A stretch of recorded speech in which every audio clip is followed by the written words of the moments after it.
Welcome to the New Thinking for a New World podcast, where we explore the most pressing issues that are challenging and changing our societies. We are looking for new thinking and new solutions wherever we can find them. Listen as host Alan Stoga, the Talberg Foundation's chairman, challenges his guests for analysis, ideas and actions. Together, we can help make our world at least a bit better. War begets death and destruction. It also begets negotiation. Whether after the fighting ends, think World War I and Versailles, or while it continues, Vietnam and the Paris peace talks, sooner or later the diplomats and politicians gather to define new borders, behaviors, and rules. This will eventually happen for Russia and Ukraine, and beyond that for Russia and the West.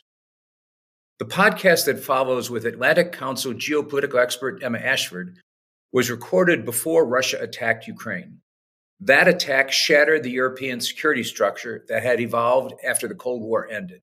Emma's thoughts and speculation about a new security structure for Europe are even more important now than when we discussed them before President Putin chose to go to war. Please let me know what you think about this episode of New Thinking for a New World.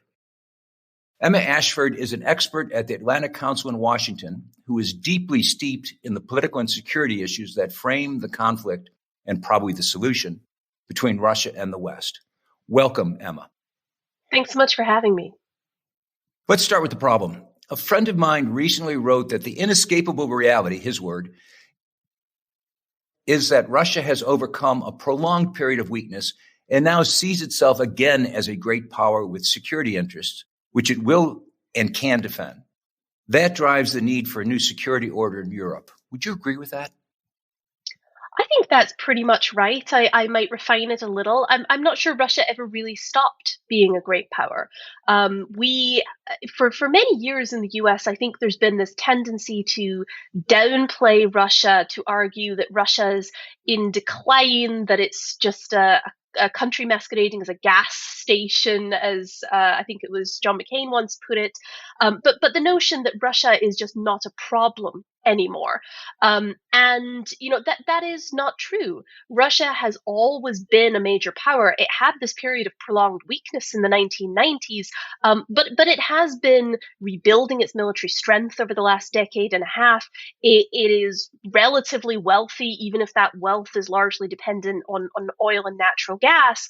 And so, I liked the framing, an acquaintance of mine, Michael Kaufman, put it in Foreign Affairs earlier this year as Russia's a persistent power. And we have to be aware of that and we have to deal with it. One of the fundamental differences that we're dealing with is that President Putin is insisting on, in sort of an old concept, that we recognize a sphere of influence in his country's borderlands, whereas on the contrary, Washington and the rest of the West asserts a principle, it seems, that all countries must be free to choose their partners. Can that difference be bridged, or should we just ignore it? Can we just ignore it? So I think that is partly a problem that we ourselves here in the West are going to have to resolve internally in our own minds. So, there was this notion after the Cold War that we were headed for a Europe free, whole, and at peace. And this was sort of very intrinsically tied to the notion of the end of history. The Cold War had ended, conflict was over, peace and liberty and freedom were on the rise. And all of that was true. We've seen pronounced gains in many of those areas, in economic growth and liberty across the world. But that didn't necessarily mean that, all the old constraints that realists highlight of power, of interests, those didn't go away. And so where we are today is we're having this conversation about spheres of influence and whether they're acceptable and whether this is a 19th century mindset among the Russians. But it might be better just to frame it as great powers have interests. They would like to maintain buffers of smaller states around them, and they have the power to make that happen in the areas closest to their borders. And this is true whether we're talking about Russia or the United States or China, the United Kingdom when it has an empire. We're talking about the realities of power politics. And so simply saying here in the West that it's not acceptable for Russia to want a sphere of influence, that rather misses the point of if we are not going to fight to prevent them having a sphere of influence, then de facto they have one. And is a value-laden judgment on our part, because clearly the people who are making that argument imply that it's literally a bad thing for them to want or to think they need borderlands. Yeah, and again, this is not in any way to excuse what Russia's doing, which is, potentially starting a major war on the European continent for the first time in decades. But it is to say that Russia's security concerns are understandable in historical context, right? This is a country that has been invaded, its capital's taken twice within 200 years, right? The sieges of Stalingrad and Leningrad are in living memory for some elderly Russians. And so, Russia, faced with a situation where the border between East and West, where NATO presence has moved 1,000 miles further east from where it was during the Cold War, this is a security concern, and it is a legitimate security concern for Russia to have, even if that doesn't necessarily mean that we should be happy that Russia wants to dominate Ukraine. It is, in many ways, just how the world works, unfortunately. Let's pivot to the diplomacy, or at least the possibility of diplomacy. You've recently, in your writing, have talked about what you call pain points, which, as I understand, are measures that each side finds intolerable and is probably where a diplomatic engagement has to start. Can you give examples? Yeah, so a lot of the sort of conventional arms control agreements during the Cold War, a lot of those negotiations tended to focus on, numerical caps and on, we're just going to take down the number of troops in Europe and that will help to resolve tensions. And that's not a particularly good model for how we look at the situation today, because both sides, NATO and Russia, have concerns that are pretty asymmetric. Right. So Russia's concerned about NATO expansion, but NATO countries are concerned about things like, Russian buildup inside Kaliningrad, which is a small Russian enclave further into NATO territory that's basically entirely inside Poland. NATO countries are concerned about Russian activities in the cyber realm, Russian meddling in elections in the West, Russia killing dissidents in the United Kingdom, right? These are concerns for Western states. And so, a focus on thinking through, what concessions we're willing to give to Russia in terms of NATO expansion, and I think in more practical terms, in terms of, how restrictive we might be willing to be with military cooperation with states like Ukraine or Belarus or Georgia, in exchange for these points of pain where we really actually do want something. We want concessions from Russia. What do we need and what do they need in that context? So at the highest level, what we all need is we need some creative thinking about a new security architecture for Europe. The post-Cold War order in Europe did a lot of good, right? NATO expansion helped to bring European states in Eastern Europe into the fold. It probably helped with some economic liberalization, political liberalization, or at least the promise of expansion did. But what we've done is we've ended up with this extremely zero-sum security environment where states either have to choose between moving towards the West and, integrating economically with Europe, or staying in this Russian sphere and not getting any of those benefits. And so Russia, in many ways, sees NATO expansion, even EU expansion, as a zero sum, that they are going to lose their connections with these states if it goes ahead. And Russia has, to a large extent, been pushed out of Europe's security environment. What we really need is a new framework that helps to pull Russia back into European security and give it some rights, but equally some responsibilities, the way it had during the Cold War, the way it had under the Helsinki Final Act, the way it did under some of the conventional arms control agreements, like the Conventional Treaty on Forces in Europe that we had. So we need to find, we can't just recreate those things. We'll need a new equilibrium, but we need to create that kind of framework that gives Russia a stake in European security so that it's not always trying to kick over the table. That raises all sorts of issues. There are institutional questions. There are map questions. You mentioned Kaliningrad, and the fact that NATO literally abuts Russia. So when we talk about where Russia can, air quotes in the word can, have its troops, we're actually talking about telling the Russians where they can maintain troops within their own borders. So let's separate those two sets of issues. Let's start with the map question. And that's just a reality. That is the reality of what emerged out of NATO liberalization, NATO expansion rather, and the EU liberalization. How do you think creatively, how do you creatively solve that problem? Yeah, so the map problem, as you put it, the Kaliningrad problem, the way that I think about this is just, we dealt with this with East Berlin during the Cold War. It's just that this time the boot is on the other foot. It's the Russians that have an enclave inside NATO territory. And so, again, we understand sort of the risks that can come with that. But we also understand we have some, idea how to mitigate them. So I'm not as concerned about that as I am about, what you call the sort of the territory question. And one way to frame this, I think, is back in December when the Russians started this buildup, they sent these two proposed draft treaties to the United States, and these were written in very broad language. They were a non-starter in many ways, but I think it was notable that in them the Russians basically said, well, both sides will agree that they won't deploy forces outside their own territory. And that sounds eminently reasonable. But when you actually look at what it means in practice, because NATO and Russia are now so close together, what that would mean is that the US would have to pull all its assets out of Europe, and Russia could keep doing whatever it wants in its own territory. So this is back to, again, why I'm saying I don't think some of these Cold War frameworks would work if we just recreated them.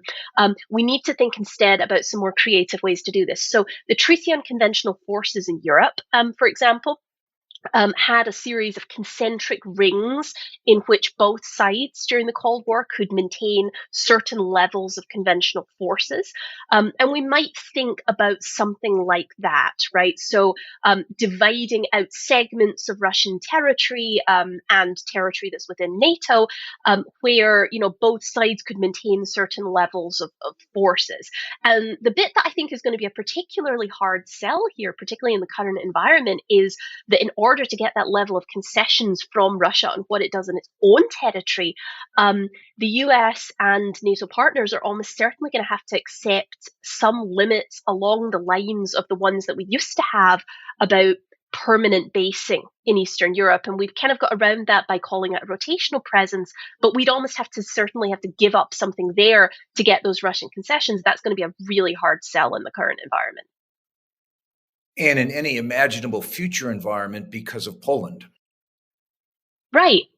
And again, this sort of the US, I think the Biden administration has done a pretty good job of playing a fairly bad hand in this crisis. But one of the things that they are somewhat hamstrung by is Russia is a relatively unitary actor in this crisis. The US is managing a very unwieldy coalition of, 30 NATO member states, many of whom have, very different opinions on the level of threat coming from Russia, what the West should do about it, what the response should be if there is an invasion of Ukraine. And so, I think the level of unity we've seen out of NATO has actually been quite remarkable given that.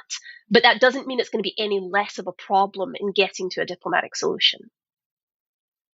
I'd push back just a little bit on that and agree that the unanimity or the unity perhaps within NATO has been impressive. It's been less impressive at the nation state level. We seem to have a competition for Putin's attention, people racing to Moscow back and forth. And in particular, the French clearly would like this to be a European negotiation, whether it is the Normandy framework or some new name that they put on a framework. And the Russians clearly want to talk to the Americans. The obvious argument being that we are the other great power when it comes to security and economics. Europe is an economic power; it's certainly not a security power. How do you imagine the seats at the table work themselves out in a way that promotes solutions as opposed to just complicates the life of anybody who's trying to parse this mess? Yeah, I mean, so this is a problem that goes all the way back. I mean, as early as 2014, actually, as early as 2008, right during the Georgia crisis, it was France's Nicolas Sarkozy that ended up negotiating some of the ceasefire that happened at that time. In 2014, we get the Normandy format, where the Obama administration takes a back seat and lets the French and Germans run the peace process.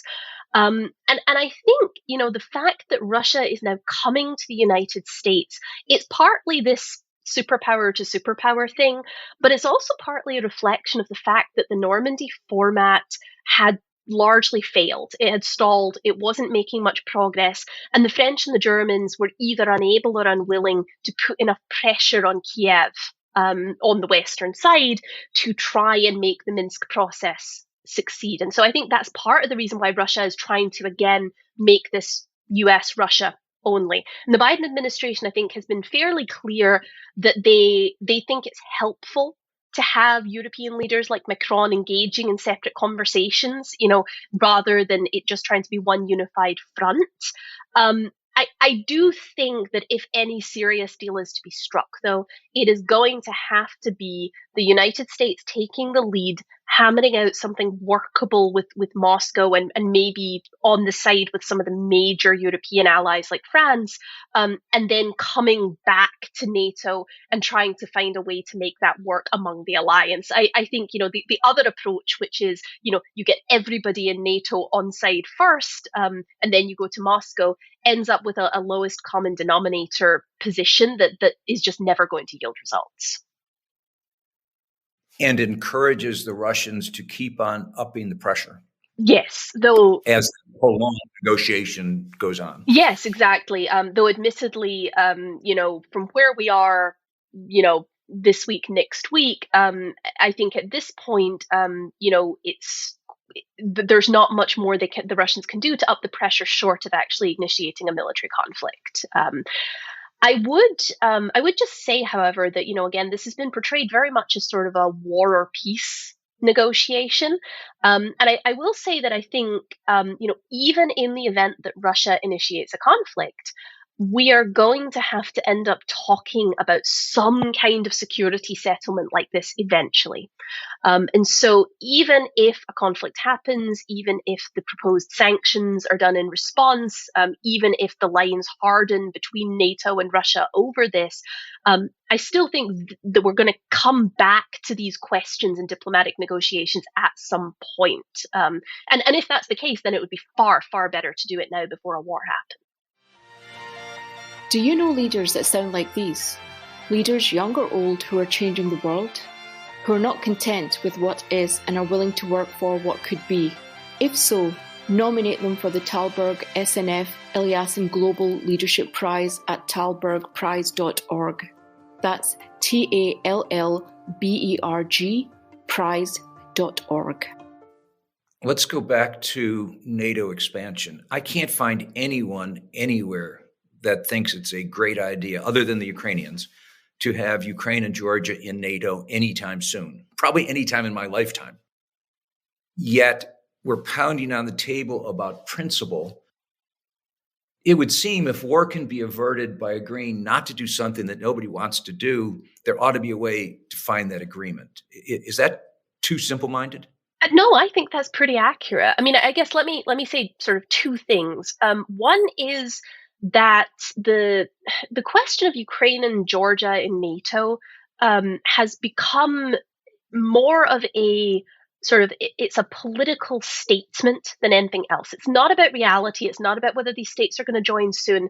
It's about an organization, a political leadership that has persuaded itself that NATO's right to expand um, is the most important political principle. And I personally have some problems with that because I think, actually, if you go back to NATO's founding documents, it's not about an open door. It's about an open door to any state that furthers the security of the alliance. Those are very different things.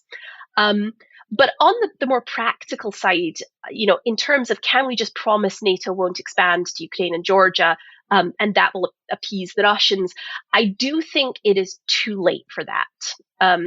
I think it would need to be far more practical than a simple promise. We need some way to credibly commit that that's true. We need some way that the U.S. administration, that European leaders can commit their successors 10 years down the road to that.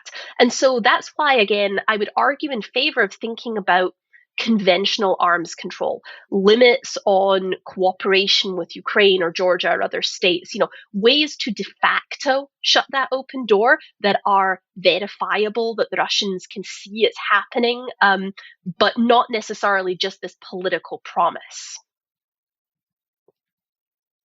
As I listen to the daily drumbeats out of Washington and Paris and Moscow and everywhere else, including our frequently unnamed senior policy advisor in Washington, there's a continual insistence that Russia is the aggressor and the Western intent is defensive and peaceful. So those are the sort of caricatures. And I suspect it doesn't look that way from the other guy's perspective. And it got me thinking about Kennedy and Khrushchev and their negotiation over Cuba. And they spent an enormous amount of time yelling at each other about whether the missiles that they were talking about in Turkey and Cuba were offensive or defensive. And it depends where you sat, whether you thought they were offensive or defensive. Kennedy and Khrushchev found a way to get beyond the words and the caricatures. How do you do it in this case? It's tough. I mean, this is one of the classic problems of international relations scholarship. So defensive realists, liberals, lots of people argue that the main problem that causes wars is a security dilemma. That is to say, what one side thinks looks defensive looks offensive to the other side. So they ramp up their military in response, and you end up in this vicious cycle of spiraling down into conflict. And I think there is a strong element of that to this crisis. The only way that we really know how to diffuse that kind of crisis is for one side to blink, but more realistically for both sides to back off a little and try and find a way to mitigate that risk. And so again, people tend to think of Cold War arms control as it's the Intermediate Nuclear Forces Treaty, it's START, it's SALT, it's all these high-level nuclear arms control agreements. That's not how it started. After the Cuban Missile Crisis, after Kennedy and Khrushchev almost blew up the world but didn't quite blow up the world, they started a much lower level series of confidence building measures. Things like exchanging information about military deployments, some low level conversations between the Soviet military and the US military, things that eventually led to higher level arms control. And I think where we are with Russia now is that we need to start again from the bottom. This isn't about the Biden administration 6 months ago doing these, strategic stability talks where we're going to talk about high level nuclear arms control. We have to go back to square one. We have to go back to that bottom level. We have to try and rebuild some confidence and trust on both sides. And if we can do that, then maybe we can get to the bigger questions eventually. I mean, the problem is, and again, this is something we've seen in history over and over. It's hard to begin that cycle, the virtuous cycle rather than the vicious cycle. And even once you start it, you can fall back into that conflictual situation if you're not too careful. One of the complicating factors is China, which is to say that we've been talking about a European regional situation, whereas a lot of arms control issues are thought about at the global level. That complicates things. The role of China in this is unclear. We just saw the presidents of the two countries together at the Olympics recently have absolutely no idea what agreements, deals, desires, et cetera, they have. Is it possible to remove whatever solutions evolve from that more global China-inflected issue and keep it at a regional level? Is it necessary? And if so, how do we get there? Yeah, so I'm not a nuclear arms control specialist, but I will say that I actually think one of the benefits of this crisis forcing us to think about these issues on a regional basis might be that the debate in Washington can pull back from the notion of globalizing arms control agreements, which was very prevalent under the Trump administration, to the notion that we can have regionalized agreements again. After all, some of the Cold War arms agreements applied only to the European theater. And I think that is a good way to think about approaching this, because we know that the problem with bringing China into global arms control agreements is that their arsenal is so small that it's, we simply can't manage the same agreements. And this has been a real barrier to arms control for the last 4 or 6 years. So coming back to just a regional focus with Russia on the European theater might actually be helpful in moving towards nuclear arms control. On the China question more broadly, however, I do think this is one of the big unanswered questions right now that we, nobody in Washington knows. I don't know what China is going to do if Russia actually invades Ukraine. And China has, for a number of years now, played a very smart hand where they don't openly challenge US sanctions regimes. They maybe fiddle around the edges, but they don't challenge them openly. If Russia is suddenly slapped with extremely harsh sanctions for an invasion of Ukraine, that may force a Chinese choice on the issue. And I bet Chinese policymakers aren't 100% sure which way they're going to jump yet. But again, this could have serious consequences for the US more generally, for our sanctions policy globally, for our power and power projection globally, and for how we handle China going forward. So even though I'm saying on the arms control question, confine it to Europe, I think we would be, it's very foolish to assume that China won't play some role in the aftermath of a potential invasion. Let me go back to something you mentioned a few minutes ago as perhaps the final question. Zerosum. A lot of the thinking, certainly most of the speeches about this issue, sees it as a zero-sum security question. You mentioned in passing that it's also sort of positioned as a zero-sum economic issue, which guarantees then that there are no solutions because you raise the stakes dramatically. And there's been a bit of that in the Ukraine background when there was a bidding war. Would they join the EU, nor do they get paid more to stay engaged with Russia, which a lot of sins were committed at that moment that we're now realizing the consequences of. How do you get out of that zero-sum mentality? We've talked about security. How do you do it on the economic side? So the RAND Corporation had a great report that actually came out a couple of years ago, well before this crisis, that talked about this dilemma of zero-sum approaches to European security and to some extent to the economic question. And they argued that it's not just about Ukraine, right? It's about, Ukraine, Georgia, Belarus, Moldova, Azerbaijan, these states that don't belong to the Western security and economic bloc. They want economic ties with the West, but they don't want to just cut ties with Russia in most cases. Now, in the case of Ukraine, that was true till 2014. Now it's far less true after the Russian invasion in 2014. But for most of these states, they would like a more flexible arrangement. And thus far, the European Union in particular has been pretty resistant to that idea. There's a potentially apocryphal story, but that Putin spoke with the head of the European Commission just before the 2014, before everything went south in 2014, and said, we want to talk about ways to maintain our trade with Ukraine, even if Ukraine accepts this association agreement, but also said, no, we don't talk about these things with third parties. So what is needed is a little more flexibility. And the good news is that while the EU is hardly known for its flexibility, in reality, they actually have a lot of experience with these kind of, gray areas of trading with countries that have small bordering regions that might be engaged in conflict. So the EU has a lot of experience, for example, after the conflicts in the Balkans, of finding ways to sort of build trade ties across borders using things like special economic zones, while not fully admitting countries into its bloc until much later. And so I think the toolkit is there if there is a willingness in Brussels to try and use it.